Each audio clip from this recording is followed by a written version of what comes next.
திருச்செங்கோட்டில் ரூபாய் 2.40 கோடி மதிப்பிலான தங்கம் மற்றும் வெள்ளி நகைகள் பறிமுதல் செய்யப்பட்டிருக்கிறது.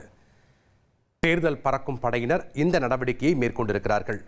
வாகன சோதனையில் உரிய ஆவணங்களின்றி கொண்டுவரப்பட்ட தங்கம் மற்றும் வெள்ளி நகைகளை அதிகாரிகள் பறிமுதல் செய்திருக்கிறார்கள்.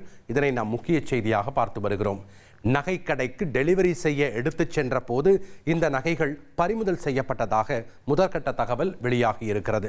உரிய ஆவணங்களின்றி கொண்டு செல்லப்பட்ட நகைகள் நாமக்கல் மாவட்டம் திருச்செங்கோட்டில் பறிமுதல் செய்யப்பட்ட சம்பவம் பரபரப்பை ஏற்படுத்தி இருக்கிறது. பறிமுதல் செய்யப்பட்ட நகைகள் தேர்தல் அலுவலர் வருவாய் கோட்டாட்சியர் முன்னிலையில் பெட்டியில் அடைத்து சீல் வைக்கப்பட்டது.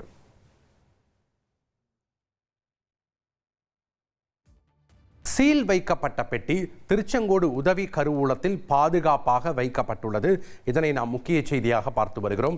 திருச்செங்கோட்டில் ரூபாய் 2.40 கோடி மதிப்பிலான தங்கம் மற்றும் வெள்ளி நகைகளை தேர்தல் பறக்கும் படை அதிகாரிகள் பறிமுதல் செய்து பாதுகாப்பாக கருவூலத்தில் சீல் வைத்து வைக்கப்பட்டிருக்கிறது. இதனை நாம் முக்கிய செய்தியாக பார்த்து வருகிறோம். இனி செல்லும் இடமெல்லாம் செய்தி. தந்தி டிவியின் வாட்ஸ்அப் சேனலை ஃபாலோ பண்ணினா செல்ல இருக்கும் இடமெல்லாம் செய்தி. இதோ QR கோட் இப்பவே ஸ்கேன் பண்ணுங்க, ஃபாலோ பண்ணுங்க.